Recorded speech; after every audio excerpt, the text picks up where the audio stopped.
All right. Take myself off mute. We live. Alafia Mandala, Baby Fahoudie, your favorite warrior, Blak Pantha, back in the building.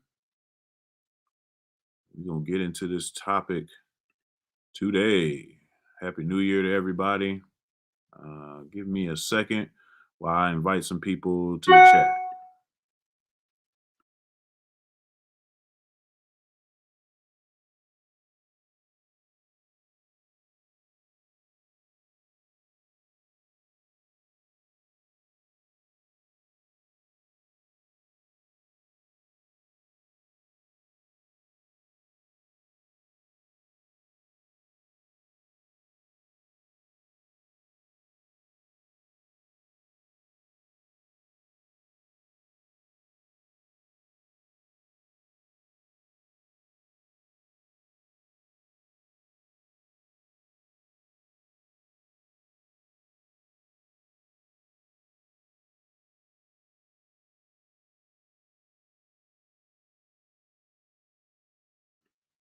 Peace, everybody coming in. Appreciate you all. Happy New Year. This is a topic that's highly controversial, but you know us at the MossiWarriorClan, we don't care about how controversial it is. Our aim is to provide you with powerful information that may impact your life from an African perspective. So, being that that is the case, before we get too far into the show, we must. You looking at a young black king. Astro protect, blaster protect, pass your neck with the shit to leave a rapper erect from the back of a black Acura. Bullet ricocheted and it's weighted and passed through your pecs. The assassin wet. All y'all know y'all don't have to go. Sawed off shoddy, make you potty, probably call the law. Me no gangster, I'm no tough, got me child of the most high. I get on the mic and you go, bye bye. Devil don't test me, I throw shrapnel where your chest be. Shooting our family down in the streets. Fuck the police, they ain't marching for me. Pull up, not that Rari, I ain't bad yet. I pull up out that 85% of mass at. I put this on God, bad black is so hard. Bitch, I'm going back to Harlem in my West African garb.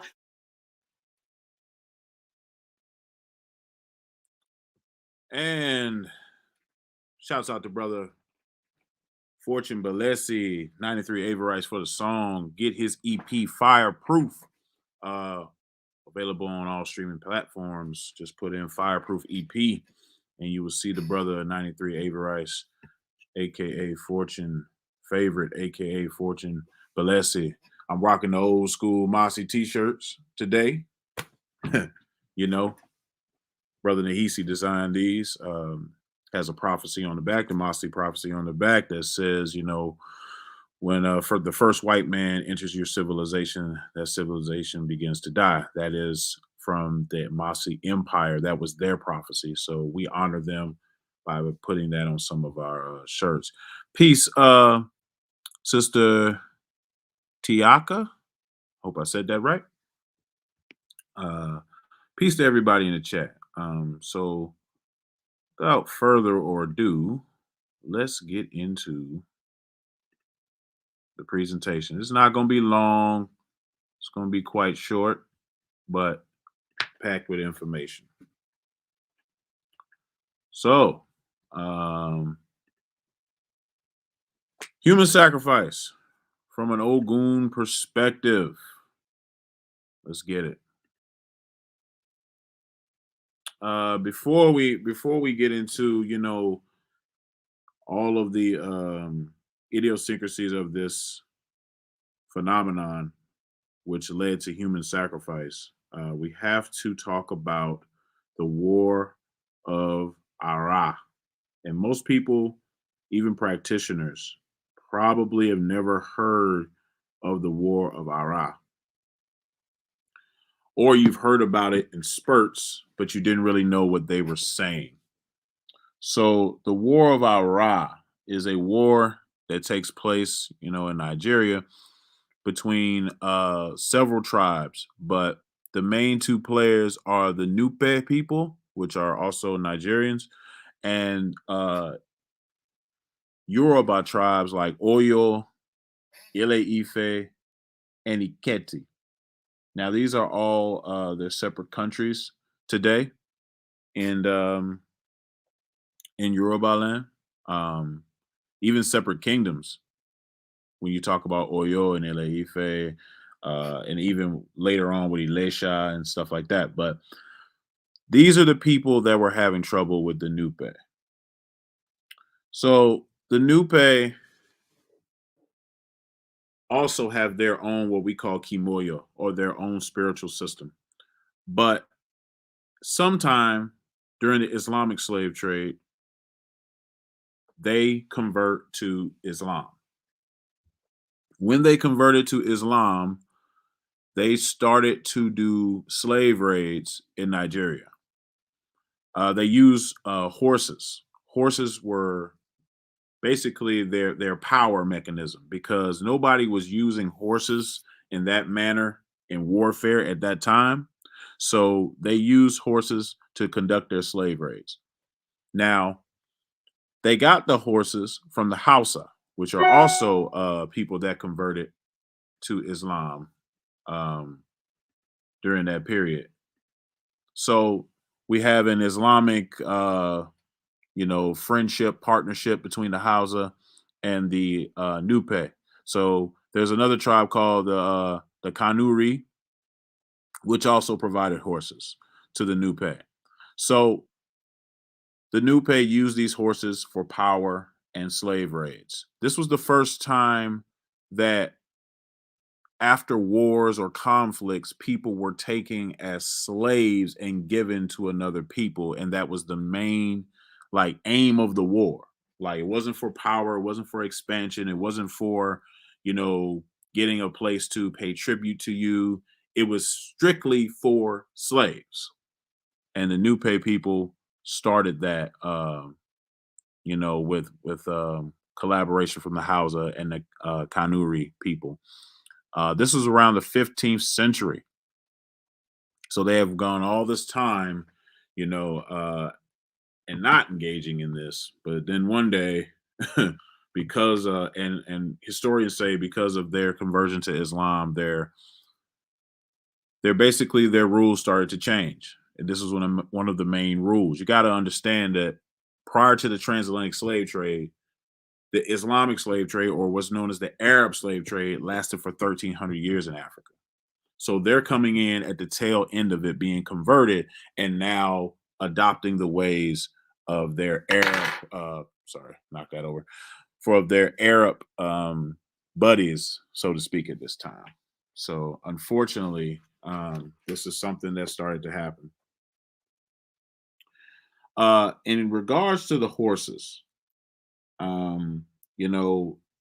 can't stress enough how much the horses played a big part in this war, because when you had horses, you had an advantage.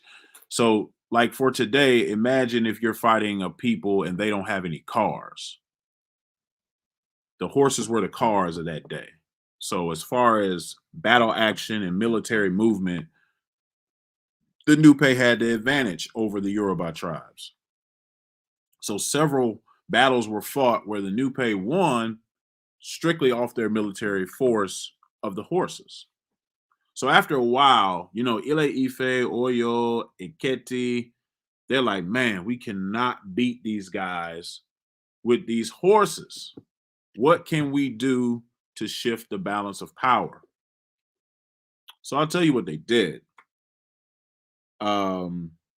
They basically found other people that had horses, and I'm going to read to you from this book called The Yoruba, The New History by Akinwumi Ogundiran.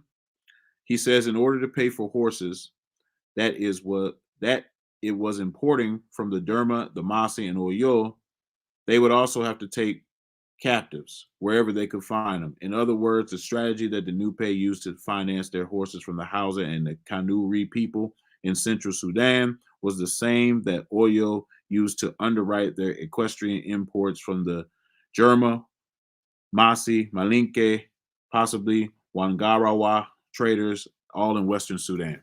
So what he means is these three kingdoms, Ile-Ife, Oyo, Iketi, they linked up with the Wasangari, the Jerma, and the Mossi. Now, the Jerma is what we know today as the Songhai people. German is just a Yoruba word that they call the Songhai people. And yes, you do see the Mossi. The Mossi Empire provided horses to Ife, Oyo, and Iketi, but they provided them on the same premise that the Nupe had with the Hausa. So when these prisoners of war that would come of the battle, they had to provide those prisoners to the Mossi, to the Jerma, also known as the Songhai, to the Wasangari, and to the Wangarawa. So now you have people doing things that they have to do to survive. Ife, Oyo, and Ikete are getting ran out of town. Their families are getting broke apart. They're getting split up because the Nupe and the Hausa have come together with the horses. So they go and find horses, but now they have to sign that agreement. So when they got the horses and they were able to, push back the Nupe, one of the final battles was in Iketi. In Iketi, that is where, they finally defeated the Nupe and drove them out of their cities. I also want to read you what Akinwumi Ogundiran says about the Nupe and their vicious cycle that they were engaged in with the Yoruba people.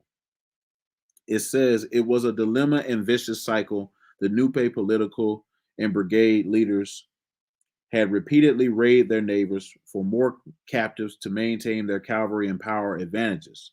Here lies the genesis of the Nupe forces into the Yoruba region.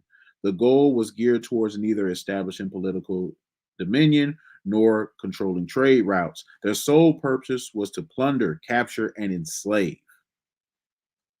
So I want to stress that because the Nupe had turned their backs on their original culture. They had turned their backs on their neighbors and now were just there for enslavement. So they had to do this to drive them out. So one of the final baddies is in Iketi, right? That's when they said, all right, this is our final stand. We're going to take care of y'all. Y'all have terrorized us enough. And that is when they drove them out of their land. Now, that final battle in Iketi is really important because it's around the third quarter of the 16th century. And at the end of these wars, the Nupe and the strong men of the victorious coalitions treated Ife suburbs as like a spoil of war. So there are other cities in Ile Ife that weren't as popular, weren't as, they weren't as popping, so to speak. And they were treated as kind of like throw-ins to the victors of this war. And we're going to get into that effect a little later. But because of this war and its impact, we have this masquerade that is tied to this war. It's called the Epa Masquerade. And you'll see it in cities like Ibomina, Ijesa, and Iketi. But if you do some research into this masquerade, you'll find out that this masquerade gets very important after this war. Very, very important. So, the Epa Masquerade takes shape as honoring cultural heroes and warriors of this war. The Epa mask, it predominates in like Eastern Yoruba land, especially in Iketi, Igbomina, and Ijesa. Is used to honor cultural heroes, placate supernatural forces, and promote social and spiritual well-being of the given community. That's in the book Gelede Special by Babatunde Lawawa. So let me show you what this mask looks like.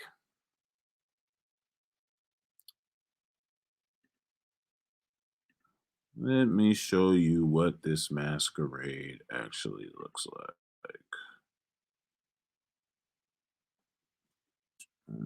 Get out of full screen.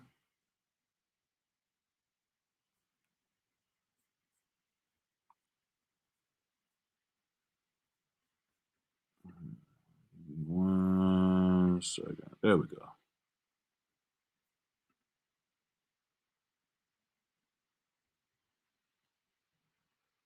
For some reason, it's not coming up. Let's do this.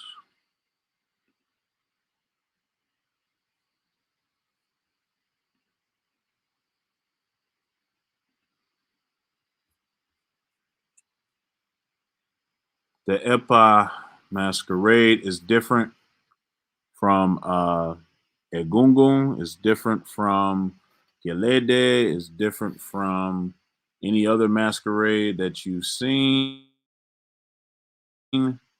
So let me go back to sharing my screen on this particular masquerade.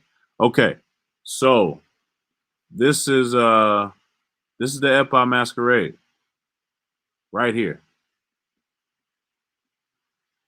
So this masquerade, as you can see, it has a horse on it. This is the importance of the horse during this war, right? You see it has his blade.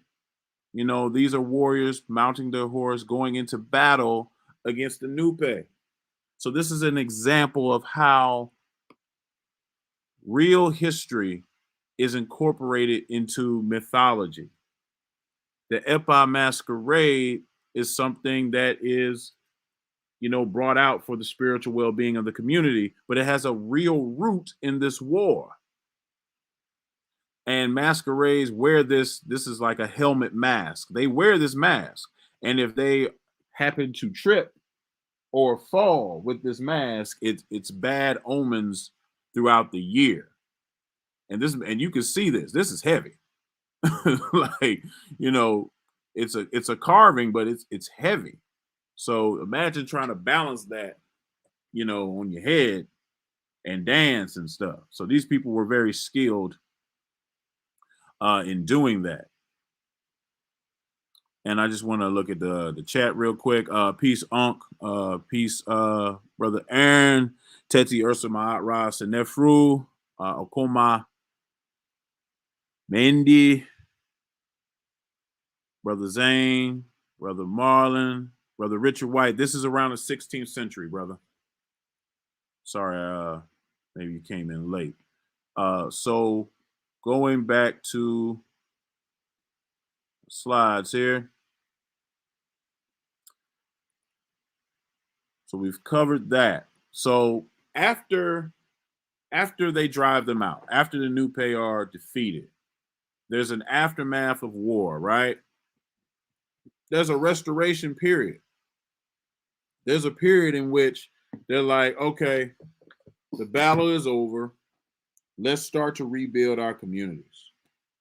So there were, according to Akin Wumi Ogun Niran, there were three types of individuals that came out of the aftermath of the war. There were people that were committed to returning to their homes before the war and repairing them, from which their ancestors had been displaced.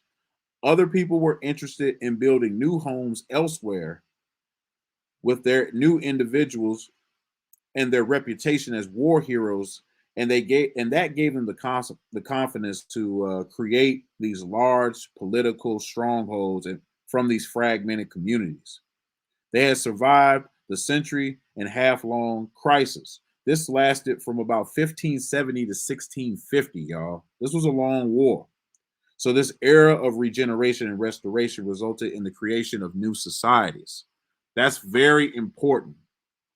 because you had guys that put in work in this war and became very, very popular, right?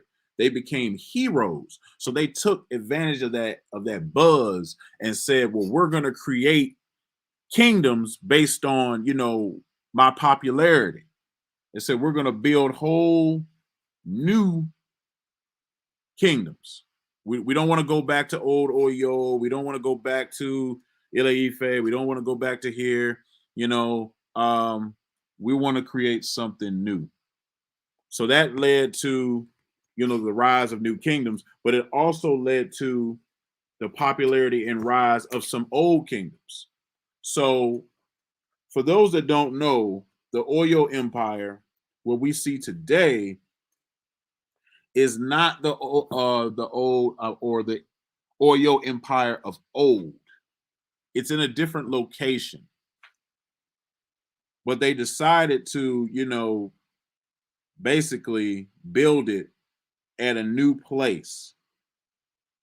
And since they did that, they've been, prosperous for doing that. But a lot of people do not know that the Oyo we see today is not the Oyo of old.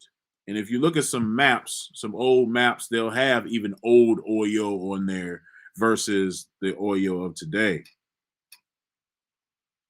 So there was a bit of a debate of whether to go back to old Oyo or whether to build a new Oyo. And, they decided in the end to build a new. And the king of Oyo is called an Alafin. So the Alafin makes the final decision, based on all of the evidence and all of the discussions that his staff has. So they decided better security, better soil where they're going to be the overriding factors in the choice of this area as the capital of a reconstituted Oyo. So out of that decision, there was a man named Oba Lokum. And he's one of the most celebrated warrior kings in Oyo history. Oba Lokum was a guy that put in work. We're talking about the first decade of the 17th century. He fought all the wars. He made Oyo expand because of his ruthlessness in battle. Oba Lokum was that guy. They called him the plundering elephant. And his name, Oba Lokum, meant king of the ocean, which the ocean is always looked at as like expanding. So since he was king of the ocean, they're basically saying he helped expand the kingdom of Oyo. Right? So after the collapse of the Songhai Empire following the Moroccan invasion in 1591, it offered prospects for Oyo's expansion. They took advantage of that instability. So Oba Lokum was the guy that basically spearheaded that direction. Now, I mentioned the Nupe as being their adversary, but they also had defectors from the Nupe. You had people going, no, I don't like what they're doing with the Hausa. They turned their back on their culture. They turned their back on this. I'm not rolling with that. So you had some defectors, some Nupe defectors, right? And because they defected and they helped Ile-Ife, Oyo, and Iketi, all of these people that defected were rewarded. They gave them titles in their Egungun society. And for those that don't know what Egungun is a masquerade of a family lineage or a kingdom. It's basically a deity of one's lineage. So since they rewarded them, they gave them titles like Alapini, which is the head of the Egungun society, and like minister of spiritual affairs, which is Oyo Messi or Aya Messi. They're like a council. And because they defected, they got those titles, and essentially they become Yoruba, where they were once Nupe. This also happened with people like Masi, Oyo, Bomo, Bamu, Mande, Ture, Jagbadi. All of these tribes were people that like contributed to the war, but they weren't Yoruba people at the start of the war. So some of the Masi people said, you know, I don't want to go back to Burkina Faso. I want to stay with you guys. So they did. But they gave them special facial marks. And these facial marks over time become the names of the people. So they gave them these special facial marks to signify that they came from, you know, another place, but they helped us during the war. So if you see the Bomo, the Bamu, the Ture, all of these are special facial markings in which they can say they came from there, but they are now essentially Oyo. But they never wanted to forget their contribution and where they came from. So that's why they created the facial markings. So you have the rise of the warrior kings, right? Warrior kings say we taking over. We making our own stuff. We don't really want to go back to being under anybody, or you know, we're not with that, right? So they started to want to expand in territory. That's what they want to do. Like in Upper Oshun, Igboma, Ijesa, you had people, there was a man named Owa Lucy or Owa Luce. He wanted to expand in territory. But there was another man named Obarabara. Obarabara and Oluce were related. So first you have Obarabara, and then you have Owaluche, who comes later, which is his son. They carry out their military interests, and they were fighting a man named Owari. Basically, all of these people are warrior kings. All of these people fought in the Arah War, but now they want to be big dogs. They want to be the quote-unquote alpha males. They want to be the man, the king. So they fight it out. They fight it out hard, you know. And because of their military prowess, even praise poetry was named for them. So Owari has one, and it says, Owari, the hard rock. He that ordered palm wine should be brought for him.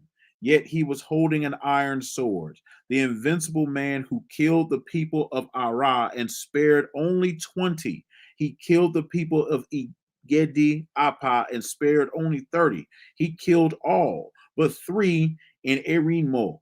Owari, the dangerous roadside cobra. That man chased helter-skelter. Fear, the hard rock. So this couple of things from this Oriki. We know that he fought in the Awa War. We know that he was one of those warriors, and he was a powerful man that people feared. They compared him to a venomous snake. They compared him, you know, to having an iron sword. What you might not have picked up on by now, that all of these warrior kings have taken Ogun as their patron deity, which is why they're referring to them as with the iron sword and the plunderer, and they've taken Ogun as their deity. Even some took Ogun names. So basically, you have warrior kings that come out of the, you know, the War of Arah that are fighting for control and power. Eventually, Owari wins this war with the help of Oyo. Because prior to that, Obarabara and Owalusi were beating him, but Owari gets help from Oyo and wins that battle. So, out of that, Elisha, a kingdom that wasn't a kingdom before the war, comes out. That is a kingdom that was not a kingdom before the Arah War, but because of the warrior kings and their conflicts and their battles, Elisha becomes a kingdom. And Elisha is big in the Epa Masquerade because they're telling the story of their history of how they came to be with that masquerade. So I know what y'all are wondering. Blak Pantha, that's cool and all, but what happened to those Nupe guys? And how does that go with human sacrifice? Well, I will tell you how it all comes together.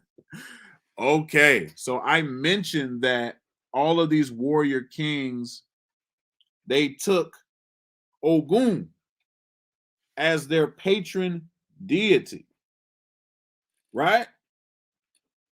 And that plays a huge role in what they did with the Nupe that they did not kill or did not die in battle. So there are a couple of different what they call ijala, which is basically poetry for the entertainment of Ogun during festivals. Hunters use this, things like that, right? When I was reading this book, I actually knew both of these ijala that are in here, but one of them had two other verses I had never heard, right? So the one that I never heard, I'm going to read it in English. It's talking about 7 types of Ogun that are used, basically the sacrifices they take. So it says, the Ogun that I am aware of are 7 in number. Ogun of Arah, who takes the sacrifice of a big dog. The Ogun of Onire, who takes the sacrifice of a ram. The Ogun of Ikole, who takes the sacrifice of a snail. The Ogun of Ibona, who takes roasted yam. The Ogun of Ikirun, who takes the ram's horns. The woodcarver's Ogun, who eats the tortoise. I was familiar with most of those until these last 2 lines. So I want you to pay attention to these last 2 lines. The Ogoon Sacrifice performed for war victories in honor of warriors takes place outside of the city walls. If it does not accept tapa for sacrifice, it will take aboki or uku uku or kimbri for sacrifice. Tapa is a Yoruba word for nupe, and aboki is a Yoruba word for Hausa.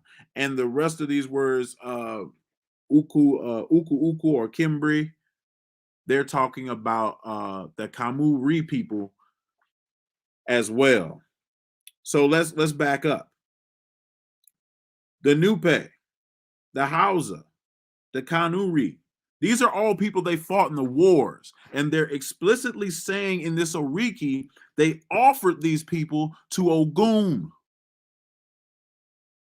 They killed these people, and they fed them to their Ogun shrines.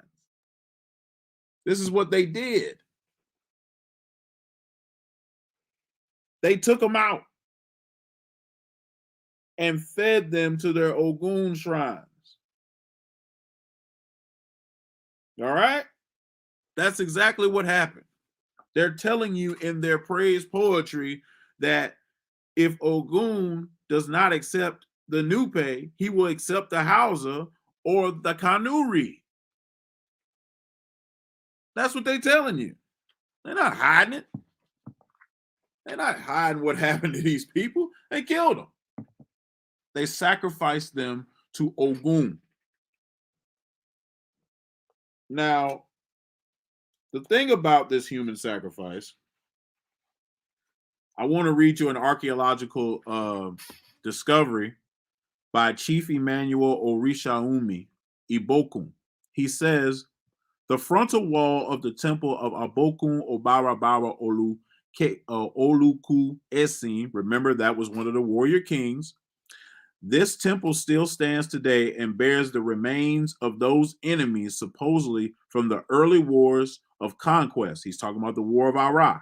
I counted more than 42 human skulls and several detached arms, hand bones, radius, ulna, humerus, carpal, phalanges in the wall when I conducted research there in the 1990s.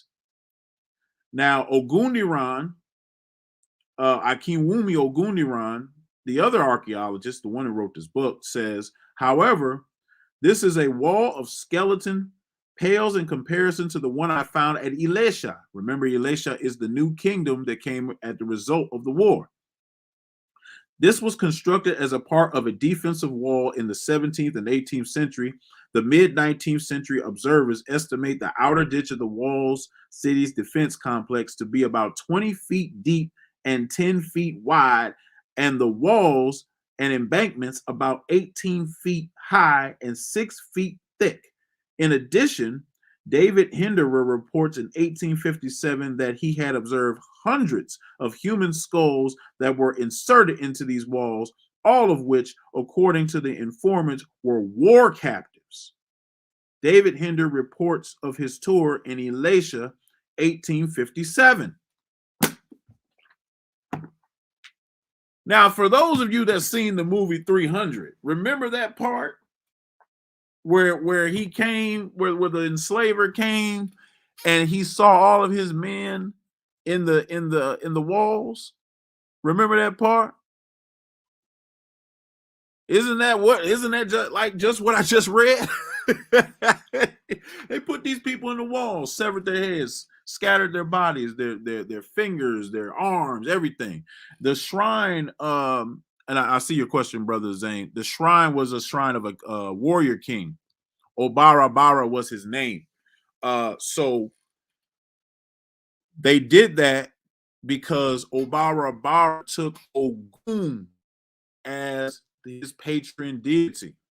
So in turn, they sacrificed them to his shrine and to the Ogun shrine of the town. Now, the Ogun shrine in which they sacrificed people to was always on the outside of the city walls.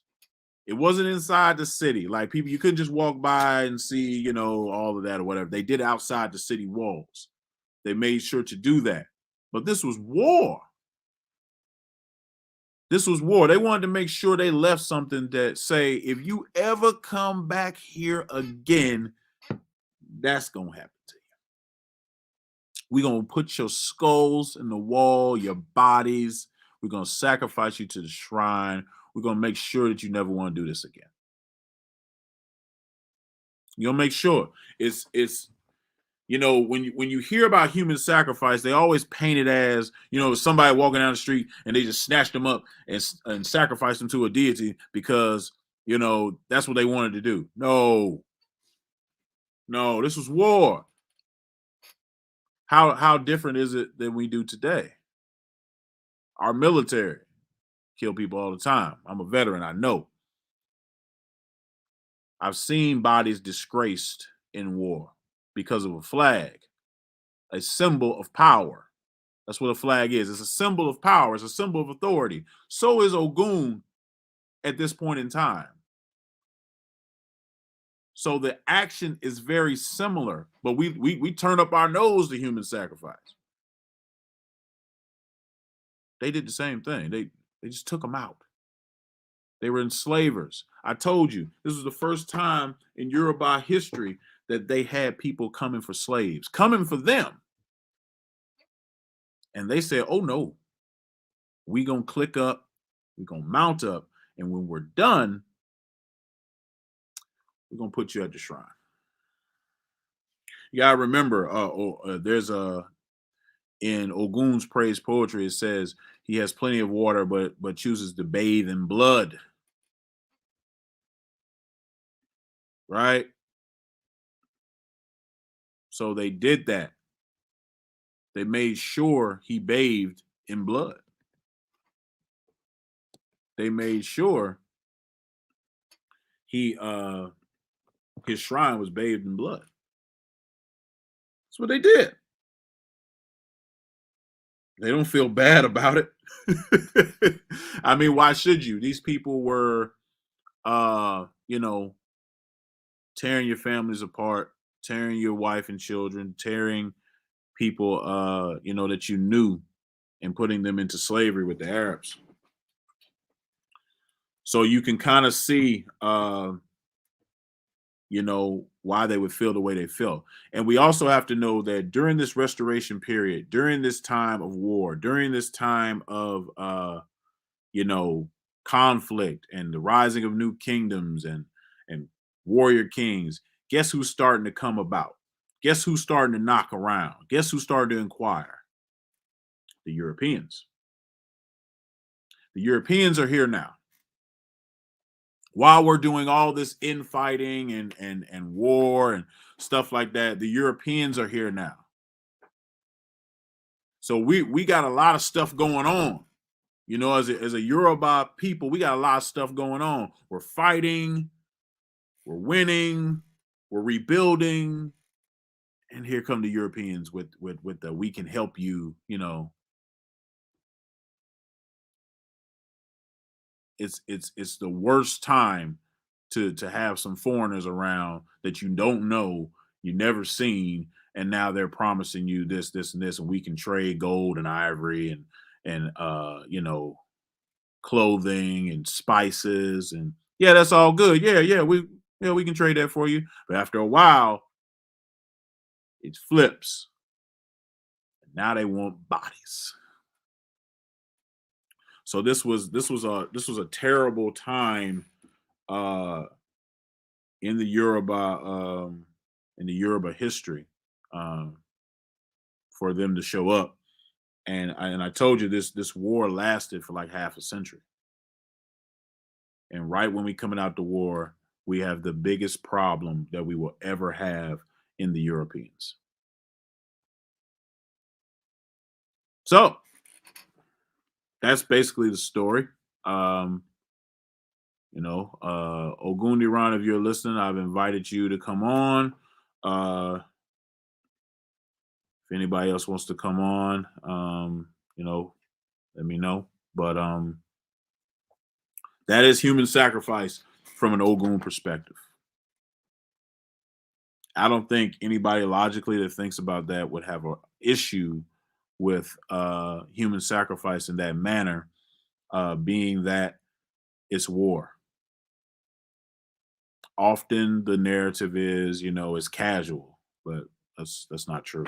The books that I was reading from that people might want to pick up. Akin Wumi Ogundiran, A Yoruba New History. Excellent book. I haven't got all the way through it. It's about 400 pages. I'm on page 255. Excellent book. This book, The Galede Spectacle by Babatunde Lawal. Another good book about the Galede Masquerade. It also talks about other masquerades as well, as far as the Gungun, Epa, and other people. We have live in the building, Baba Ode Ogundira. Oh Lord,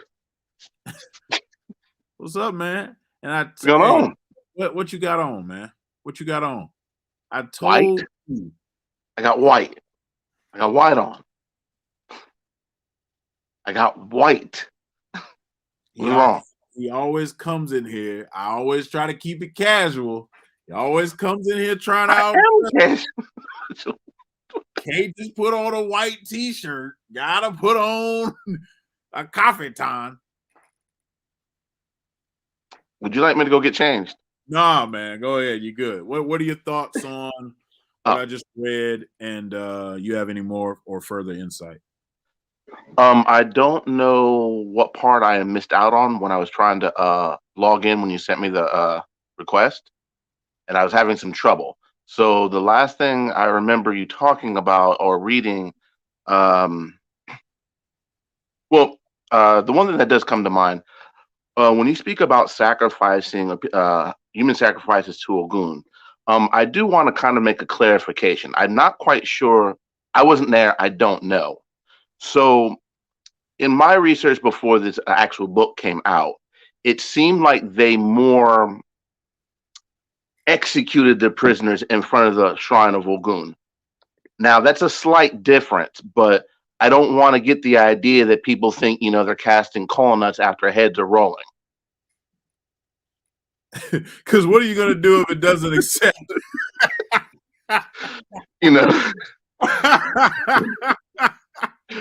So, like I said, I wasn't there, but I think it's more of they were executed, more than the put up as sacrifice. But I can get where the two might be interchangeable in this particular instance. Yeah. I just don't want them to think, hey, we're out here casting coal nuts, rogue boat, it's just, yeah. And for people that don't really know what we're talking about, when you give, a sacrifice, animal sacrifice, or even an offering, or water, coal nuts, gin, any of these things to a divinity, we're casting cola nuts as far as part of worship for acceptance.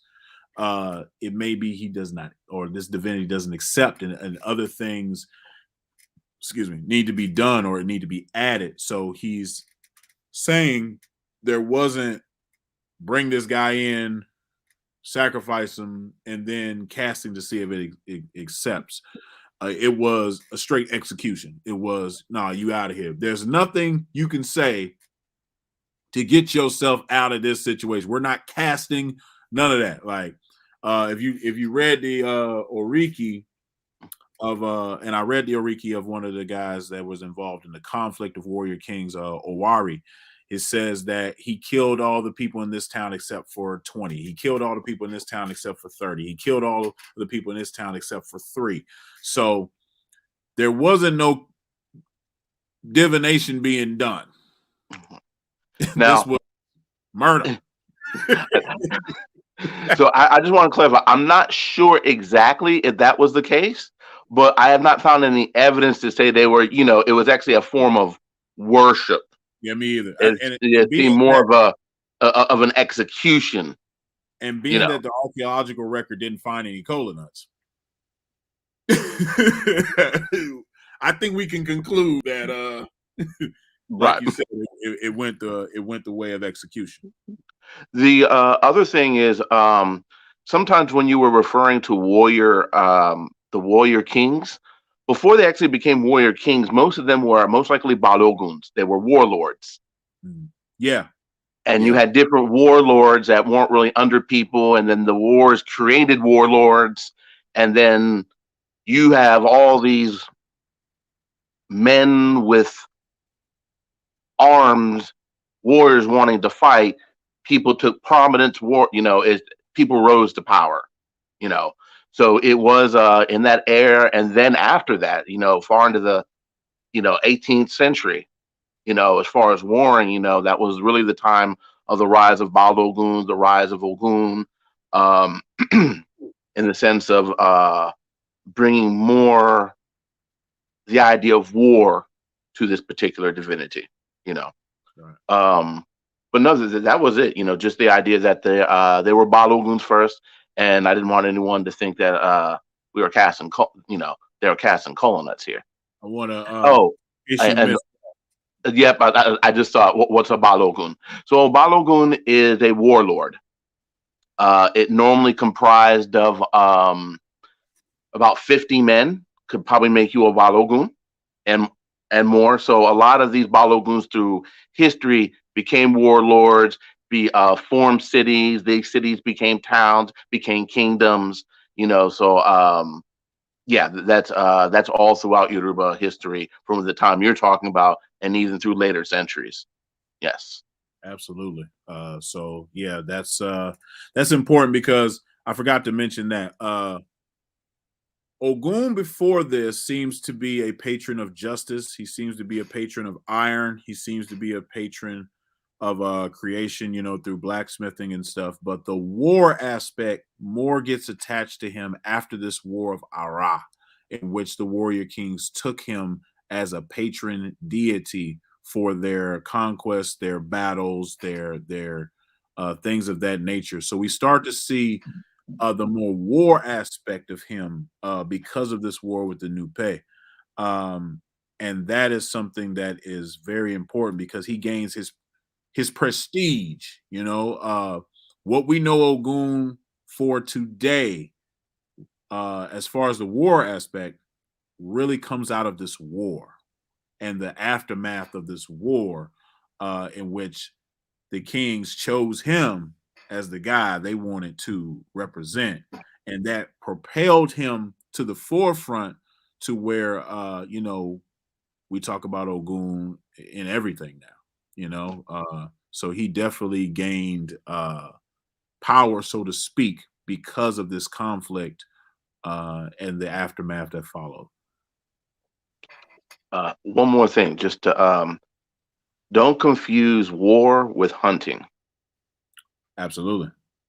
Because, but though there are certain places where Ogun was just thought of as ironworking, blacksmithing in some areas, but in other areas the hunting was still attached to Ogun, just not the war. Right. No, and it's probably because they weren't warring like that. Yeah, who you gonna war? You gotta have somebody to fight. You know, and the idea of what they were fighting over this time was probably much different than a lot of the stuff they fought over, you know, and past, you know, even the idea of warfare changed. Right. They probably saw the enslavement aspect as a serious injustice. So that also plays into Ogun's nature as being one for justice, for righting wrongs, you know, lying and stuff, and so on and so forth. So there's no mystery to me why they attach themselves to Ogun. Right. But it's just it's very interesting because what some people don't know is after certain things happen in history, stories are made that kind of retrofits that deity to a situation in antiquity. And what I mean by that is Ogun becomes such a powerful force and associated with the royalty of you know, these kings, that he now becomes a king in Ile Ife's history. You know, when prior to that, you don't hear that narrative. But now, oh no, we got to put him here because without Ogun, man, I don't know what would have happened. Well, there's one thing that group is known for: its narrative changes. Absolutely. So, you know, Ogun's very important part. I spelled that for you in the chat, brother Zane. So, this war. Go ahead. The Ogun in Balogun is not Ogun. It's not the same as the divinity. Right. So Ogun, midtone, means war. And that's what that name is derived from. Right. Not Ogun, the divinity, which that name is not derived from, but is associated with. And you can see the pun in the name itself. So let me just type that in the chat. This is a lesson in language here, real quick. So this war, right? That word spelled that way would be war. But this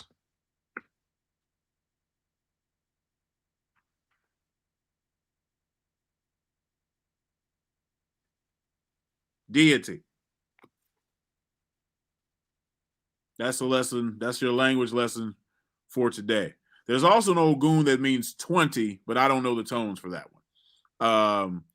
So that's African language.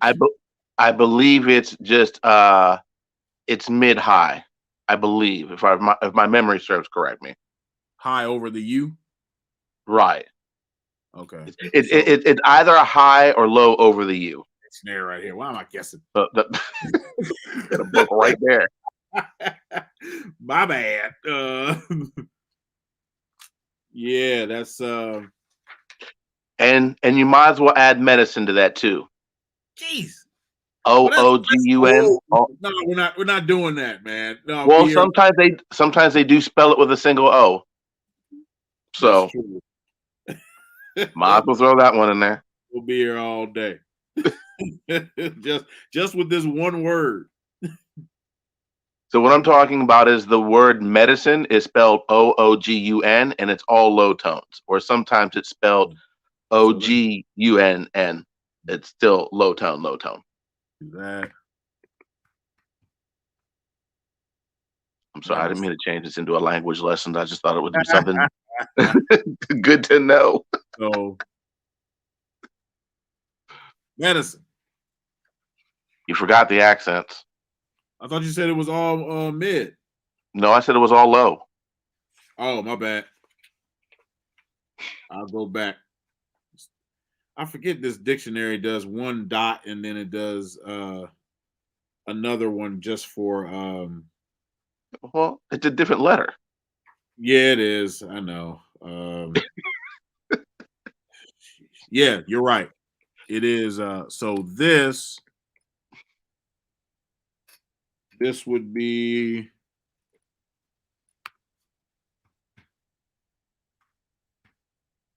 number 20. Yeah, that's high. Okay, so I was right the first time. Yeah, you were. So just with this one word, you see the diversity in African languages.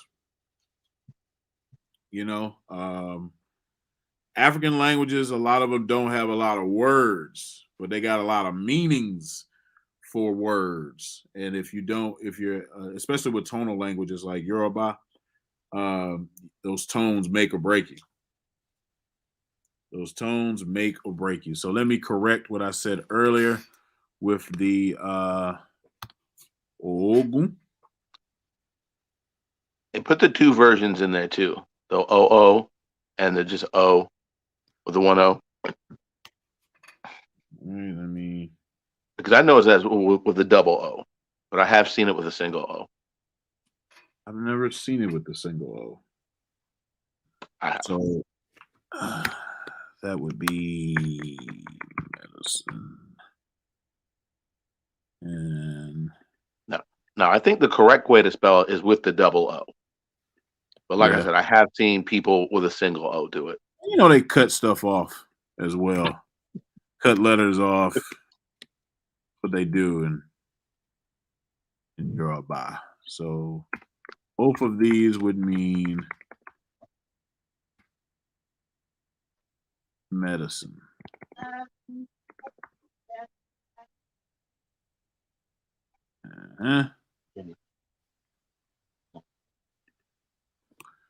Yep. So both of those would mean medicine. Ogun. Yeah. So, yeah, that's your language lesson for today. Just with this one word, we got what? 1, 2, 3, 4 meanings. You know, what's also interesting is since Ogun is sometimes looked at as a pathfinder, you know, it's a way for a lot of these to justify finding their own way to their own success, finding their own way to their own greatness, you know. And that's essentially what the Warrior Kings did. Mm-hmm.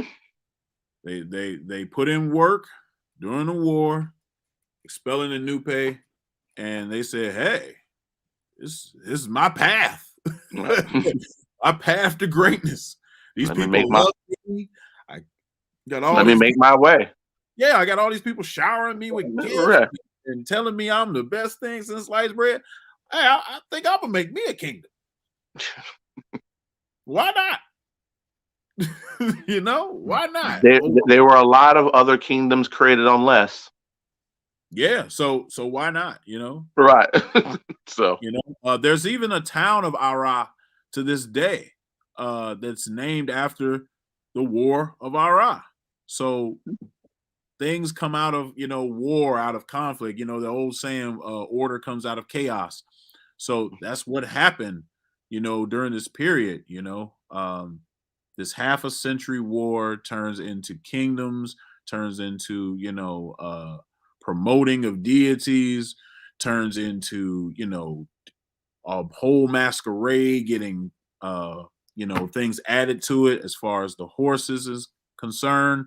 So many things happen out of this one occurrence. It even segues right into the transatlantic slave trade from the Arab slave trade. So this one war is so important in Yoruba culture. And that's why I wanted to bring it to you guys, because we have a lot of Orisha worshipers in the diaspora, but we often forget the history of the Yoruba people and how it relates to the mythology and the Orisha themselves.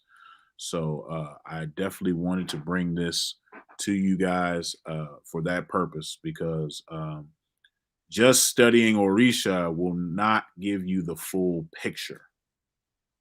You're going to read something and think you understand it, but you don't understand how it related to the people in real time and why they created this myth or this story or things of that nature. So looking at the history really, really brings it all together. Oh, and one more note: the Ara, the may also be the same Ara in the first line of the Ogun that I know are 7 in number. Yeah, it is. According to this book, it is. Yeah. And for those that don't know, what we're talking about, that's what I was reading from earlier when I was talking about the Ogun I know are 7 in number. And it talks about the Ogun of Alara. Alara is the king of Arah, and it talks about him taking a big dog for sacrifice. So it's even in Ogun's literature that, another way you could say that is the king, the king of Arah's Ogun takes and accepts a large dog. Yeah, big dog. And I think, if I remember, if my memory serves me correctly, though it's not mentioned in there or in those sets, these offerings are in addition to another dog. Oh, so 2 dogs. Yeah.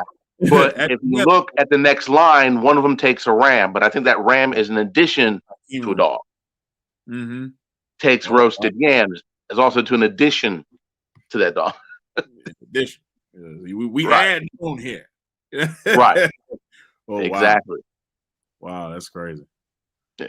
While we here, y'all, make sure y'all like, share, support the channel. I wanted to do this because I get a lot of questions about this.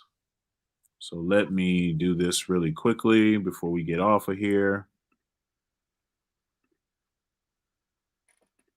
Okay, because people ask me all the time, Panther, where's your stuff? Where can I support you? Blah, blah, blah, blah, blah, blah, blah. This is my link tree.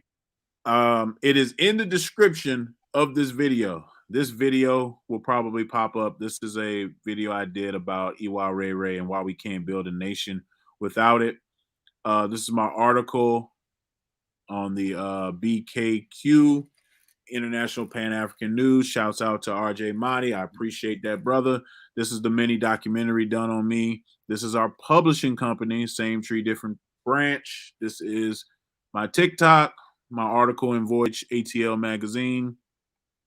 This is my African Spirituality Masterclass, which I think I have about 84 students now in this class. So check that out. This is Killmonger's Corner, the Pan-African Journal, Volume 2 and Volume 1. This is the YouTube channel, which some of you are watching right now. This is the MossiWarriorClan YouTube channel, which some of you are watching right now. And this is my website. And if you don't feel like looking through what is what, these are the icons down here for the different social media, which you can find me, to include my email address. So it's in the description. I say again, it's in the description of this video. So that should clear up some confusion. While we're here, check out our book with SARS-CoV-2 taught me by our brother Inherit Sean P. If you have any questions about the coronavirus, how it moves, how it works, and the whole thing, we've done the research. We've done the research from many sources, and we've produced this book for the community. So check that out. Also, we are proponents of the new Independent African Academy. So you can go to Family Connect Apparel and check out all of our clothing. You can get Mossi shirts there. You get Kofi Paisai Research Team shirts there. You can get this shirt there. You can get our partnership with Gambia, the Mboka shirts there. So check that out. We got a coloring book for your kids, Spirit Masters Institution coloring book. This is volume 1. Brother Kofi's book, Beautiful Lessons About Kimoyo. Spirit Masters Volume 4. Check that out as well. And we're about to drop a new comprehension book. It's coming out very soon. We're waiting for the corrected copies. So as soon as we get that, we'll be shipping that out.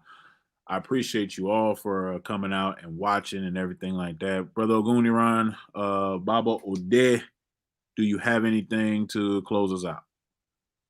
Happy New Year. Happy New Year. So hope everybody's staying safe.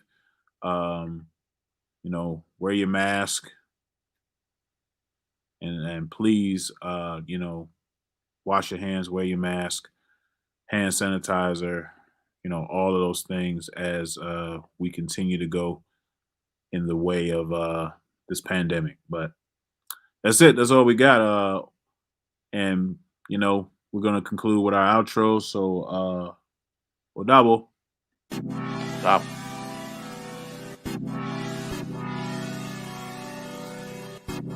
Carter on the beat.